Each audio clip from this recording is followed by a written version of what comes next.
We welcome you to our fifth annual regional conference.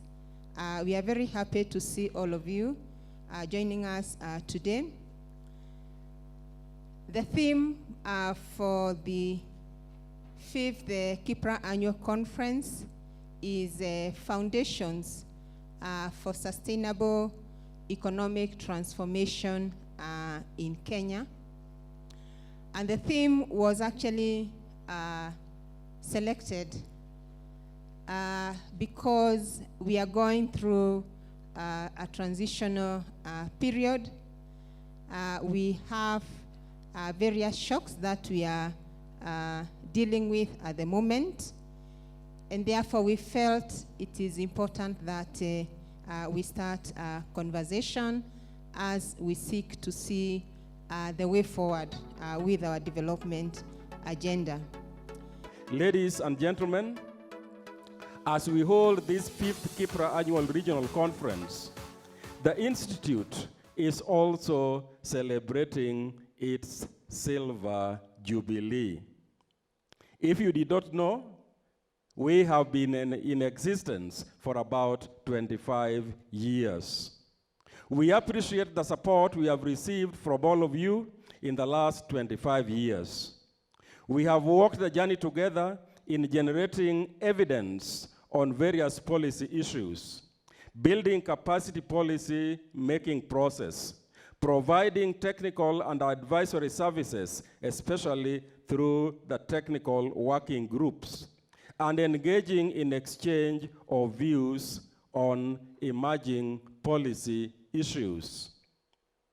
This confirming that all of us have a role to play in the socio-economic transformation process of this country. We therefore look forward to continuing our engagement in strengthening evidence-formed policy-making process, in living our motto, think policy together. I am delighted to participate in this fourth KIPPRA annual regional conference, themed Foundation for a Sustainable Economic Transformation in Kenya. The conference is very timely, coming at a time when the government is developing its fourth medium-term plan. This gives our stakeholders a platform to make contribution to the development agenda. Ladies and gentlemen, the State Department for Planning has the responsibility not only to provide leadership in the preparation of the economic development, but also to coordinate the implementation and monitoring of progress. If you go to the website of the State Department for Planning, you will find various reports posted on the status in implementation of the medium-term plans. For example, the achievements made so far in implementing the third medium-term plan are documented in the annual progress reports, APRS, implementation status of the Big Four agenda, and various monitoring and evaluation reports prepared by the ministries, departments, and agencies. So ladies and gentlemen, as you are aware, at the moment the government is implementing the Big Four agenda with the third MTP, which is anchored on the Vision 2030. The agenda is also aligned to the government commitment to the Sustainable Development Goals 2030 and the Africa Union Agenda 2063. The Big Four agenda focuses on providing basic needs that include putting food on the table, having a roof over the head, money in the pocket, and good health for all Kenyans. Across the world, 811 million people are chronically hungry. This tells us that our food systems, that is the networks that are needed to produce and transform food and ensure that it reaches consumers, are not meeting the needs of large sections of society. In Kenya, the food systems disruptions are often linked to shocks related to climate change, especially with the increased frequency and intensity of drought conditions. Ending emergencies of drought was identified as a key foundation in building sustainable food security. The disaster risk management policy was prepared and the disaster risk fund established. Counties are also putting together climate action plans to mitigate the effects of climate change. The government, through the Kenya Mortgage Refinance on the area of housing, continues to play a leading role in the delivery of affordable housing in Kenya. It is important to note that since the year 2020, the fund has disbursed over 2 billion Kenya shillings to 7 primary mortgage lenders, and is currently preparing to provide an additional 7 billion Kenya shillings to the same fund. Archbishop, may I ask, to what extent have we done well so far as adherence to values is concerned? The value of family is key, and you know yourself, we all know ourselves. All of us come from one family or other. But where we have not done very well, we have not moved to the next level where that family is expanded to the neighbor, to the whole nation. As a nation, we still are a tribe. As a nation, we are still belong to a particular corner. But if we chose to say we are Kenyans, we will grow the Kenyan ethos or values to a point where we see ourselves as a family. And that is where we work towards, where you can walk to a hospital and you're asking for a doctor who, with your toothache, and you're not asking for my good friend so and so. Is there a doctor here? It doesn't matter what color. It doesn't matter what tribe. It doesn't matter. So it's a way we think. And that's how we are promoting in our different ways now, especially during this election, where we are saying, do not, and somebody has said it here in our podium, don't look for brother or son or tribe. Look for the quality and the capacity of the person you want. And that's where we are. All right. Or road called Nkrumah Road, 2 kilometer stretch of road where all the big companies are. So you have Coca-Cola there, you had Pipeline there. So we're walking along sensitizing their workers about the impacts of plastic pollution. And we got to have the former executive secretary of the East African Community Lake Victoria Basin Commission attending. And then we did another cleanup in December. So after all these cleanups, we did a lot of cleanups, about 12 cleanups in those months. So one issue that we kept meeting at every cleanup is that you pick up the trash and everything, but then afterwards to collect the data, you have to segregate it, which basically means like you pour it all on the ground, and then you pick each individual piece, you record the type, you record the brand, and then you weigh it all, record the weight. Now the issue with this is it was long, tiring, demotivating, because you will pick plastic for 1 hour and you're spending 2 hours segregating. So a lot of people would get really tired. And this is when we started thinking, no, there has to be like a better way. We can't keep spending 2 hours segregating this. And again, it's also wasting paper because we would have to record the data on paper and then upload it to a database later. So we expressed this frustration to Dr. Chris, our campaign mentor from KIPPRA, and he told us, why don't you embrace technology? Why don't you embrace AI? So that's when we started thinking, like, what if we could get the plastic to the database directly? And this is how the idea for Ziwa Safi was born. Beyond the challenges, when you look at the functions that the counties have been given, the whole spectrum of agriculture, be it crop, livestock, fisheries, is devolved. The entire spectrum, the entire value chain into trade and marketing of those, the value addition that has been spoken about, that is devolved. Health services, ECD, the foundations that an earlier speaker talked about. When you speak of child care, is also a devolved function. Management of the environment is a function shared between the two levels of government, but most significantly, those that interact with the environment on a day-to-day basis are the county governments.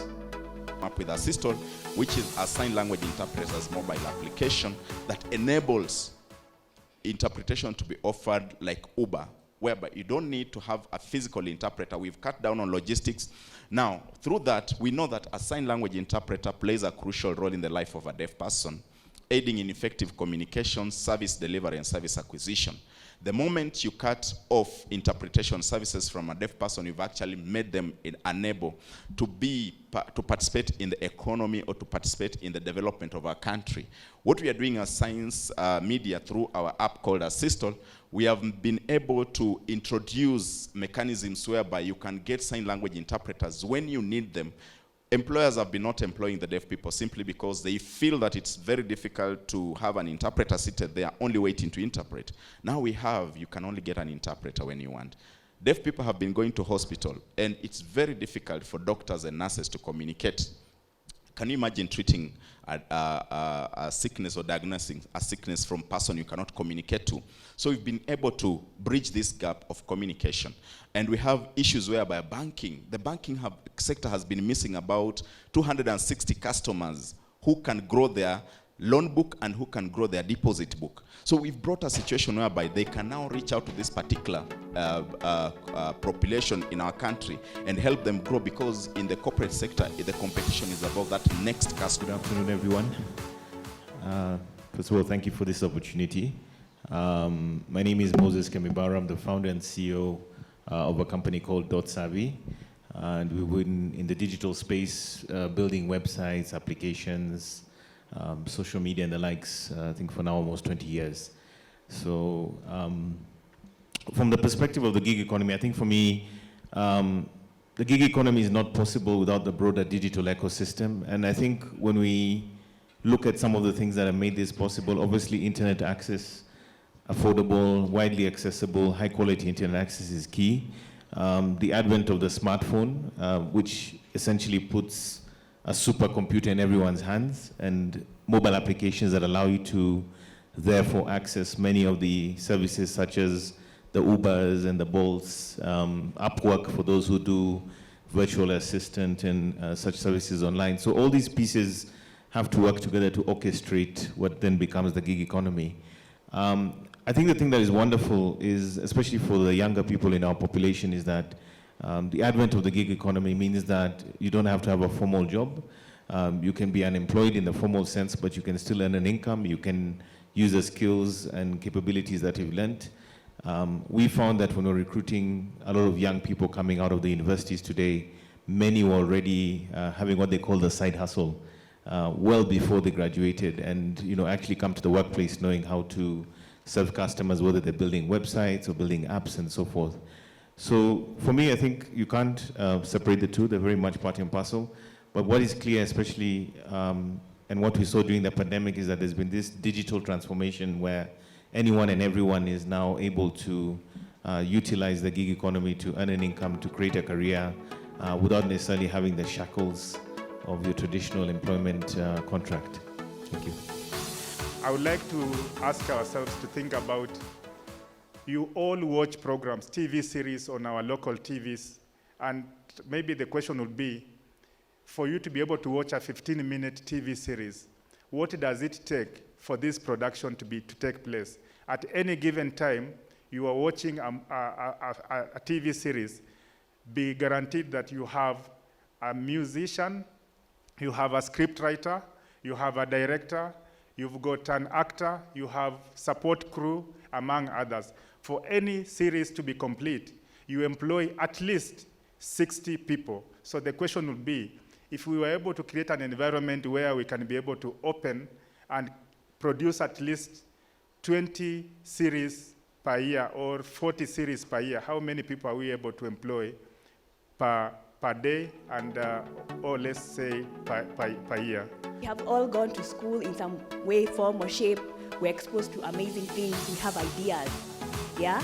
So IP is also for everyone, not just the creative economy. However, the creative economy is actually like the basis. It's like the foundation of anything, yeah? So it's really important that we understand that.